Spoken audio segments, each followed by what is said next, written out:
Stop letting overthinking keep you from experiencing life. Overthinking द्वारा जीवन को अनुभव करने में रुकावट को कैसे काबू किया जाए या रोका जाए। ओवरथिंकिंग क्या होती है? ओवरथिंकिंग से तात्पर्य है कि हमारा दिमाग हमेशा कुछ न कुछ सोचता रहता है। वो भरा रहता है, ऑक्यूपाइड रहता है विचारों से, एक विचार के बाद दूसरा विचार। कभी कभी एक विषय के बारे में सोचता है इतने विचार, कभी कभी विषय बदलते रहते हैं, लेकिन विचार एक के बाद एक आते रहते हैं। विचारों की श्रृंखला बन जाती है हमारे मस्तिष्क के अंदर। कभी कभी रात को जग के हम सोचना शुरू कर देते हैं, सुबह जगते ही दोबारा से सोचना शुरू कर देते हैं। अगर आप देखोगे तो ये सारे विचार रिपीटेटिव हैं, जो आप शुरू से, कल से या परसों से या कई दिनों से सोचते आ रहे हो, वही रिपीट होते हैं। उनके कुछ रूप बदलते, स्वरूप बदलते रहते हैं, उनकी कुछ प्रकृति बदल सकती है, लेकिन लगभग कमोवेश वही विचार होते हैं और हम अक्सर उनको सोचते रहते हैं। और उनको सोचते सोचते हमारा मस्तिष्क पूरी तरह से ऑक्यूपाइड रहता है, उसमें बिजी रहता है, भरा रहता है, जिसकी वजह से हमारे अंदर स्ट्रेस, एंजाइटी, डिप्रेशन, अवसाद जैसी स्थितियां बनने लग जाती हैं। उदास रहना शुरू कर देती, क्योंकि दिमाग में हर समय जब विचारों का प्रेशर रहता है, और कभी कभी ये अटैक होता है विचारों का, एकदम बहुत सारे विचार आना शुरू हो जाते हैं किसी मुद्दे के बारे में, किसी विषय के बारे में, तो हमारा मस्तिष्क उस अटैक को झेल नहीं पाता। उसकी जो स्ट्रेस होती है, जो उसका दबाव पड़ता है, उसकी वजह से हमारे अंदर उदासी होने लगती है और दुख अपने आप होने लगता है। मुद्दा छूट जाता है, विचारों की श्रृंखला, विचारों का एक अटैक या विचारों का एक क्रमबद्ध तरीके से हमारे मस्तिष्क को पूरी तरह से जकड़ के रखता है, जिसकी वजह से हमें उदासी, दुख और चिंता सताने लग जाती है। और ये बड़ी खतरनाक समस्या हो गई है आज पूरी दुनिया में। हर कोई इस विषय से परेशान, इस समस्या से परेशान। ओवर थिंकिंग सारी दुनिया में एक परेशानी का कारण बन चुकी है। तो इसको हमें समझना बहुत ज़रूरी है, क्योंकि हमारे रोज़मर्रा के जीवन से संबंधित, हमारे जीवन की क्वालिटी से संबंधित, हमारे जीवन जीने की जो दशा है उससे संबंधित है। अगर इसको हम अपने जीवन में सॉर्ट आउट नहीं करते, इसको नहीं समझते, तो जीवन बहुत ही दोयम दर्जे का और बहुत ही दुखमय और बहुत ही परेशानी भरा रहता है। आपने अनुभव किया होगा अपने जीवन में कि जब भी ओवर थिंकिंग जैसी स्थिति आपके जीवन में आई है, आप कितना कुछ भी कर लें, आप खुश नहीं रह सकते, सुखी नहीं रह सकते, क्योंकि ओवर थिंकिंग के द्वारा हमारे मस्तिष्क में इतना ज़्यादा दबाव पड़ता है। इसलिए हम अपने जीवन को, जो वास्तविक अनुभव हैं, उनसे दूर हो जाते हैं।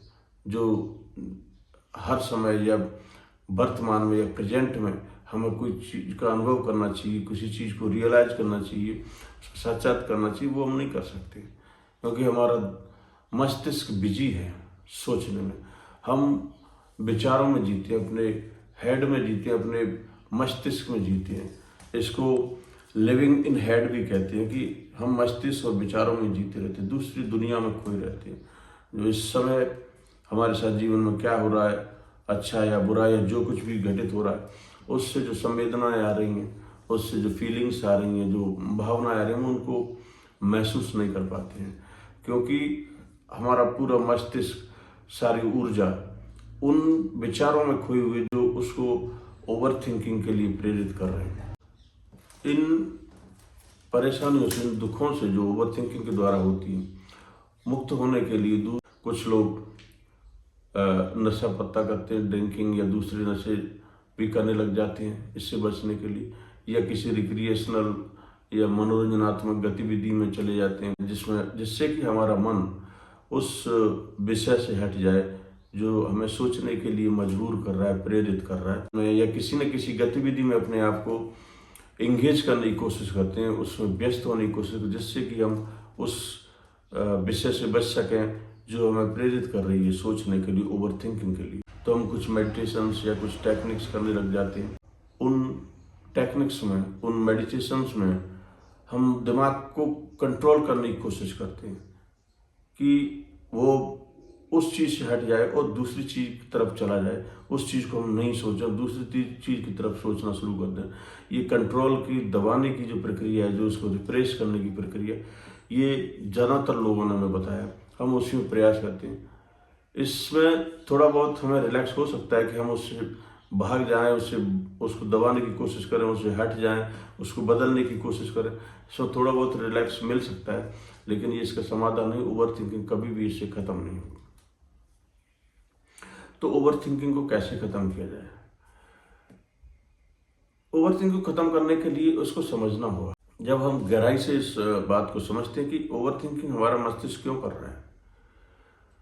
ओवर थिंकिंग का तात्पर्य है कि कोई ऐसी विषय है जो हमें डरा रही है, या तो पूर्व में कोई घटना घटी है, या उसके आधार पर आगे कोई घटना हो सकती है। मान लो कोई पूर्व में आपके साथ बुरा काम हुआ है, कोई बीमारी हुई है या कुछ लॉस हुआ है, तो या तो आप उसके बारे में सोच रहे हो कि ऐसा हो गया, ऐसा लॉस हो गया, ऐसी बीमारी हो गई, इस तरह की कुछ घटना हमारे साथ हो गई जो दुखदायी थी, पीड़ादायक थी, या ऐसी ही घटना दोबारा ना हो जाए, तो एंजाइटी के रूप में वो हम सोचते रहते हैं।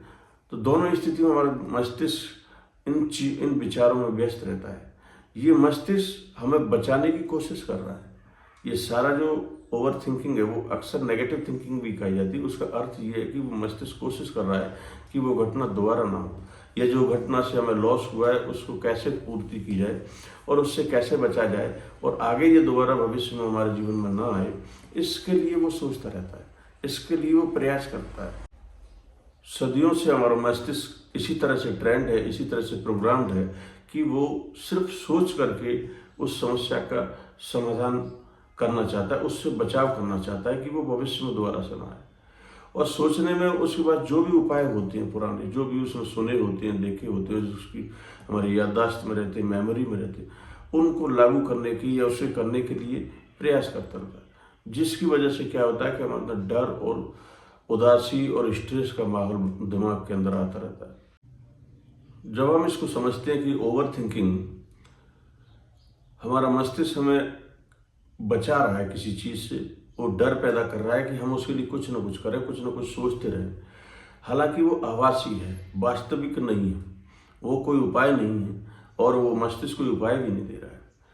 तो जब ये बात हमें समझ में आ जाती है कि ये जो सोच रहा है, पुराने तरीके बता रहा है कि इस तरह से हम इससे बच सकते हैं, उस तरह से हम बच सकते हैं, वो तरीके कारगर नहीं है, वो आभासी परिस्थितियां पैदा कर रहा है और आभासी उपाय उसमें बता रहा है। ये बात जब हम समझ जाते हैं, तो जो विषय हमें प्रेरित कर रहा है सोचने के लिए, जो डर हमारे अंदर बैठा है, जो ओवर थिंकिंग की स्थिति पैदा कर रहा है, देख डायरेक्ट उसको फील करना शुरू कर दे, जो उससे संवेदनाएं, सेंसेशंस पैदा हो रही हैं, जो अर्ज पैदा हो रही है, जिसकी वजह से मस्तिष्क सोचने पर मजबूर हो रहा है, उस अर्ज को, उस संवेदना को, उस सेंसेशन को, उस जो हुक कह सकते हैं एक हमारे अंदर पैदा होती है, उसको अगर बिना कुछ भी डिस्टर्ब किए हुए उसको देखना शुरू कर दे, बिना चॉइस के, बिना उसको जजमेंट दिए हुए देखना है कुछ समय के लिए, अगर उसके साथ अगर हमने उस पर ध्यान दे दिया, अगर उसको अटेंड कर लिया, तो उसकी जो संवेदना की तीव्रता है वो कम हो जाएगी और हमारा मस्तिष्क सोचना भी कम कर देगा।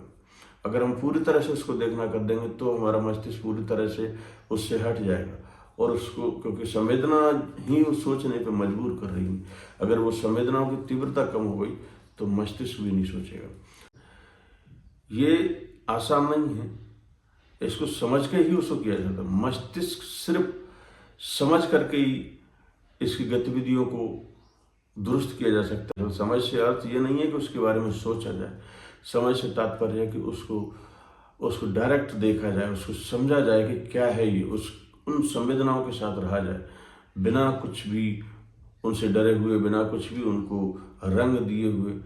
तो जैसे हम करते तो संवेदनाओं का जो प्रभाव है, जो तीव्रता है, वो कम होने लगती है, और वो डायरेक्टली और इनडायरेक्टली हमारे सोचने की जो तीव्रता है या सोचने की जो प्रवृत्ति है उसको प्रभावित। जब हम जो चीज़ हमें सोचने पे मजबूर करे, जो डर हमें सोचने मजबूर कर रहा है, उसकी संवेदनाओं से जब तक रूबरू नहीं होगे, उससे सीधे सीधे उससे आपका उससे कांटेक्ट नहीं होगा, सीधा आपसे उसका आपका परिचय नहीं होगा, तब तक वो सोचना और वो सोचने के लिए मजबूर करने की जो प्रवृत्ति है वो खत्म नहीं होगी।